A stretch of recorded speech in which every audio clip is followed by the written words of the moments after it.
नमस्कार. आज आपण प्रत्येक कोकणी माणसाला आवडणारी फिश थाळी म्हणजेच बांगडा फ्राय आणि बांगड्याचं थपथपीत असं सुकं कालवण जे आपण भाकरीसोबत पण खाऊ शकतो आणि भाताबरोबर पण खाऊ शकतो. इथे मी 3 बांगडे असे हे पहा मध्ये असे काप करून घेतलेत. बाकीचे बांगडे असे छान फोडी करून घेतलेले आहेत. मासे छान धुवून घेतलेले आहेत. आता या बांगड्यांना असे काप करून घेतलेले आहे जेणेकरून मसाला व्यवस्थित लागेल. सर्वात प्रथम इथं मी अर्धा लिंबू घेतलाय. त्याचा रस असा पिळून घ्यायचा फ्राय करण्याच्या अगोदर बांगड्यांना. लिंबूचा रस आपण छान पिळून घेतलेला आहे. थोडंसं मीठ घालून घ्यायचं, थोडंसं म्हणजे जरा लागलं पाहिजे व्यवस्थित. आणि आता आपण सुके मसाले घालून घेऊया. सगळ्यात पहिल्यांदा अर्धा चमचा हळद घातलेली आहे. हळद थोडी जास्त वापरायची. हळद तिखट असं जास्त वापरायचं थोडं. हळद आणि मीठ पहिल्यांदा चोळून घ्यायचं व्यवस्थित. हळद मीठ असं छान चोळून घेते पहिल्यांदा व्यवस्थित.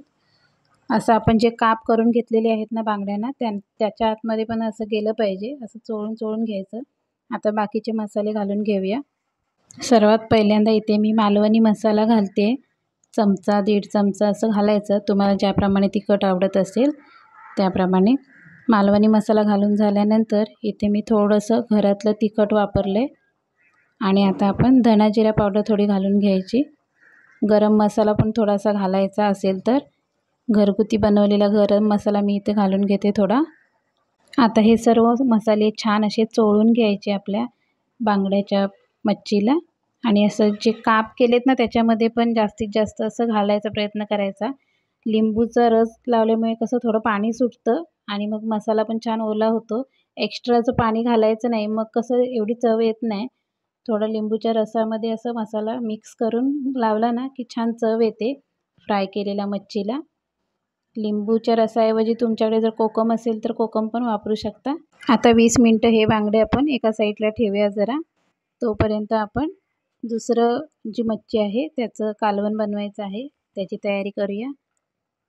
आता यामध्ये आपण कोणतेही वाटण नाही वापरणार आहोत, म्हणून मी थोडीशी कोथिंबीर आणि लसणाची पेस्ट करून या मच्छीला लावून घेणार आहे. 4-5 लसणाच्या पाकळ्या, थोडी कोथिंबीर मिक्सरला छान बारीक वाटून घेतलेली आहे, ती पहिल्यांदा घालायची. अशा प्रकारे कशी झटपट मच्छी तयार होते आणि चविष्ट पण बनते. एकदा या प्रकारे करून नक्की बघा. चवीपुरतं मीठ घालून घेऊया. कोथिंबीरची पेस्ट लावल्यामुळे कशी छान चव येते. वेगळं वाटण घालायची आवश्यकता नाही. अर्धा चमचा हळद घातलेली आहे. थोडंसं घरातलं तिखट घातलेलं आहे. आणि आता थोडासा मालवणी मसाला पण घालून घेते.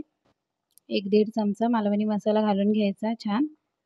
आता ही सर्व मच्छी आणि थोडासा गरम मसाला घालून घेते. आणि मग आपण मिक्स करून घ्यायचं आहे. त्यापूर्वी थोडं कोकम घालायचा. सुक्या मच्छीला कसं थोडं कोकम असेल ना तर छान लागते.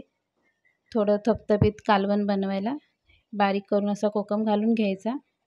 कोकणामध्ये कोकमच वापरला जातो जास्त मच्छीसाठी. आता हे सर्व आपण मिक्स करून घ्यायचं आहे. त्यापूर्वी मी 3 पळी इतकं तेल घालून घेणार आहे. तेल आणि हे सर्व मसाले घातलेले आपण छान मिक्स करून घ्यायचे मच्छीच्या फोडांना. हे पहा छान व्यवस्थित हातानेच मिक्स करायचं, म्हणजे व्यवस्थित मसाले लागले जातात आणि चव पण छान येते. मग आता हे मिक्स करून आपल्याला एक 5 मिनटं साईडला ठेवायचं. आणि नंतर आपण मग एका भांड्यामध्ये, ज्या भांड्यामध्ये आपल्याला शिजवायचं आहे त्यामध्ये घालून घ्यायचं असं. आणि थोडंसं पाणी घालायचं.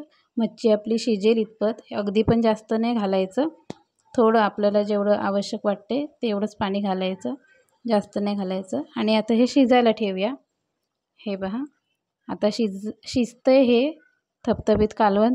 तोपर्यंत आपण हे पहा आपण जे बांगडे फ्राय करण्यासाठी मसाला कोट करून ठेवलेत ते असे तयार आहेत. आता 15-20 मिनटं सहज होतात.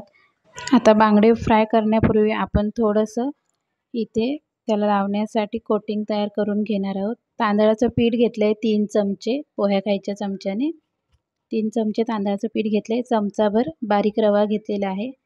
जाडा घेतला तरी हरकत नाही. हे पहा. आणि आता हे दोन्ही साहित्य मिक्स करण्यापूर्वी आपण थोडेसे सुके मसाले घालून घेऊया. थोडंसं मीठ घालायचं, हळद आणि तिखट छान घालून घ्यायचं. घरगुतीच तिखट वापरले फक्त कोटिंगसाठी. आता हे छान मिक्स करून घेऊया व्यवस्थित. तांदळाचं पीठ लावल्यामुळे कसं कुरकुरीत होतं वरचं आवरण मच्छीच्या. बेसन वापरलं तरी पण चालेल. थोडंसं तिखट कमी वाटते म्हणून मी थोडं घालून घेतलं अजून अर्धा चमचा इतकं आणि छान चोळून घेऊया. हे संपूर्ण नाही लागणार, थोडंसं उरेल पीठ ते, कारण एकदम पण जास्त असं पीठ लावायचं नाही, थोडं पेरून घ्यायचं पीठ फक्त मच्छीच्या वरती, म्हणजे कसं कुरकुरीत होतं आवरण मच्छीचं वरून. तांदळाच्या पिठाऐवजी तुम्ही बेसन पण वापरू शकता, परंतु एकदा तांदळाचं पीठ लावून बघा कशी मच्छी कुरकुरीत बनते छान. आता जो हा मसाला थोडा थोडा उरला आहे त्यामध्ये थोडंसं पीठ अगोदर मी घालून घेणार आहे. सगळं नाही घालायचं कारण मग एकदाच अंदाज येत नाही.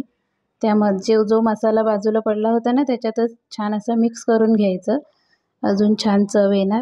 आणि हे कोटिंग आपल्याला असं पेरून घ्यायचं, फक्त पेरून घ्यायचं आणि असं प्रेस करायचं थोडं थोडं. एकदम असं दाबून दाबून नुसतं पिठाचा गोळा नाही लावायचा मच्छीला. हे पहा थोडंसं उरलं आहे ते मी नंतरच्या वेळेला वापरणार. आता एका साईडला पॅन ठेवला आहे गरम करायला तेल घालून, थोडंसं जास्त तेल वापरायचं. आता यामध्ये आपण मच्छी घालून घेऊया.